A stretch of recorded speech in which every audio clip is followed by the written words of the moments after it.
Malaika rafiki yangu, hivi kwa ofisini kwenu hakuna nafasi za kazi? Kwa kweli sijajua. Hivi nikiongea na bosi wangu akupe nafasi ya kujitolea pale ofisini kwetu, utakuwa tayari kufanya kazi? Naanzaje kukataa kujitolea wakati nimekaa mtaani mpaka nimeanza kuparara? Basi usijali rafiki yangu, kesho nitakwenda kukuombea nafasi kwa bosi wangu. Sawa rafiki yangu, nitashukuru sana nikipata hiyo nafasi. Okay, ngoje mimi niende nyumbani. Kesho nitakupa jibu nikiongea na bosi.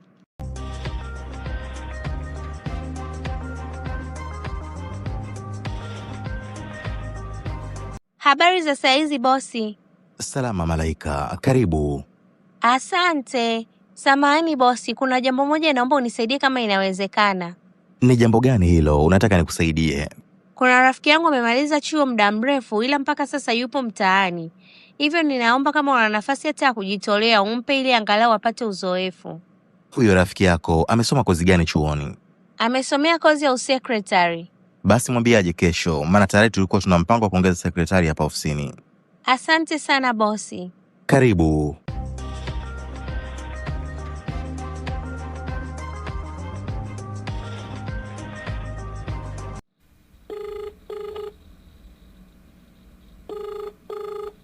Halo?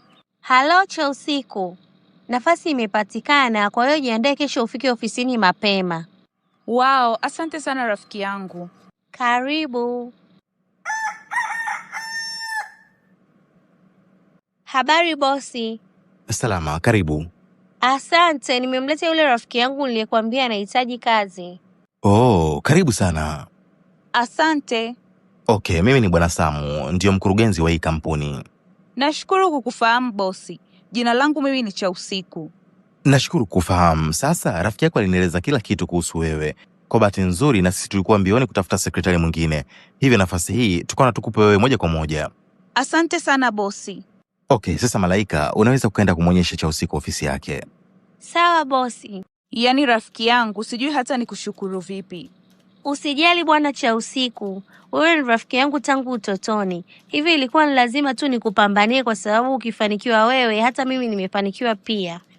Ni kweli kabisa rafiki yangu. Hata hivyo Mungu akubariki sana kwa huu wema ulionifanyia. Usijali rafiki yangu.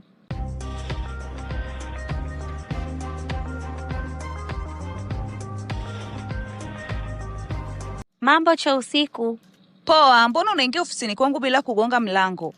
Jamani cha usiku. Kwa hiyo unataka niwe nagonga mlango kila ninapoingia ofisini kwako? Ndiyo, hii ni ofisi yangu na ina sheria zake. Kwa hiyo ni lazima uheshimu sheria nilizoziweka. Ila ni kweli. Basi nitakuwa nafanya hivyo. Ehe, nikusaidie nini?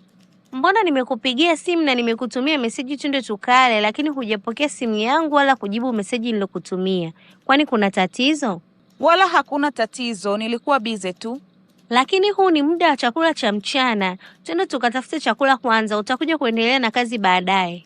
Wewe nenda tu ukale, mimi bado nipo busy na kazi. Halo mpenzi. Halo, mambo? Poa, yani jana nimeenjoy, wewe acha tu. Kweli? Kweli. Hata sasa hivi pia nina muda wa kutosha. Kama inawezekana, naomba twende tukale chakula cha mchana pamoja. Sawa, basi tukutane pale Swahili Cafe. Sawa. Jamani cha usiku, wewe si umeniambia upo busy na kazi? Huu niliokuambia hapa ni ubize wa hapa ofisini tu. Lakini pia nipo busy hata kwenye ratiba ya kula mchana kwa sababu tayari nina booking ya kwenda kula na mpenzi wangu. Sawa, kama ndio hivyo, mimi sina la kusema. Okay, kwa sasa ninahitaji kufunga ofisi yangu, kwa hiyo naomba utoke. Sawa, natoka. Lakini cha usiku, kuna kitu chochote nimekukwaza? Kwa sababu jinsi unavyonijibu ni kama tuna ugomvi. Wala hakuna chochote ulichonikwaza, mimi niko sawa kabisa. Okay.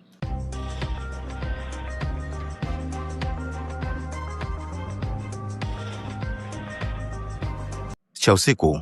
Naam boss. Nimekuita hapa kwa jambo moja. Ndiyo boss. Nimepokea email yako, lakini sijaielewa. Hebu naomba nielezee vizuri. Sawa, yani ni hivi, nilisikia kuwa mnataka kumpandisha Malaika cheo ili awe meneja kwenye kampuni, lakini mimi naona si vyema akaingia kwenye hiyo nafasi. Nadhani kwa sasa anatakiwa aonyeshe ni nini cha tofauti anaweza kufanya ili kuleta matokeo mazuri kwenye kampuni yetu kupitia nafasi yake ya awali. Lakini Malaika si rafiki yako, sasa inakuwaje hutaki tumpe hii nafasi? Unajua bosi, mimi namfahamu Malaika tangu tukiwa wadogo. Kwanza ana tabia ya kupaniki haraka. Hivyo nahofia tukimpa hii nafasi anaweza akasababishia kampuni matatizo makubwa. Kwa hiyo unahisi ni nani labda tunaweza tukampa hii nafasi? Kuhusu nani anastahili kupewa hiyo nafasi, nadhani nyinyi viongozi ndio mna jukumu la kuchagua mtu anayefaa. Lakini hata mimi pia naweza kufanya kazi vizuri kwenye hiyo nafasi, tena kumzidi hata Malaika. Sawa, hilo swala tutalishughulikia, kisha tutawaita kuwapa taarifa. Sawa bosi.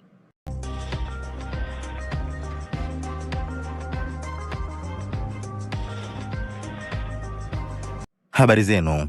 Salama. Salama. Nimewaita hapa ili nimtambulishe meneja mpya wa kampuni yetu. Vipi, mpo tayari? Ndiyo. Ndiyo.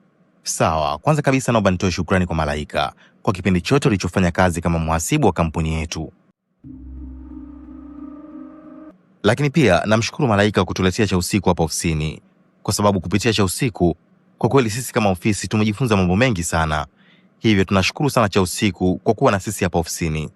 Usijali kuhusu hilo bosi. Mimi nina kipaji cha kuwafundisha watu mambo mbalimbali bila hata kutumia nguvu. Hivyo mna bahati sana kuwa na mfanyakazi kama mimi hapa ofisini. Asante sana cha usiku kujisifia. Ila kuanzia sasa natamka rasmi kuwa wewe sio mfanyakazi wa ofisi yetu tena, kwa sababu umekuwa mchonganishi mkubwa kwenye kampuni yetu ili tukupe nafasi ya umeneja. Na kutokana na tathmini tuliyoifanya, nafasi ya umeneja tumeamua kumpa Malaika kama tulivyokuwa tumempendekeza hapo mwanzo. Hii sio sawa kabisa. Cha usiku, naomba utoke na utuache. Tuna mambo mengi ya kuzungumza kama wafanyakazi wa kampuni hii. Lakini si mlinipa mkataba wa miezi 6? Hata kama mkataba haujaisha, naomba uondoke kwa sababu tuna sababu ya kukufukuza na ushahidi pia tunao. Malaika rafiki yangu, mwezi huu unafukuzwa kazi. Tafadhali naomba uniombe msamaha kwa bosi. Naomba usinihusishe kabisa kwenye mambo yako. Hayo ni mavuno ya ulichokipanda.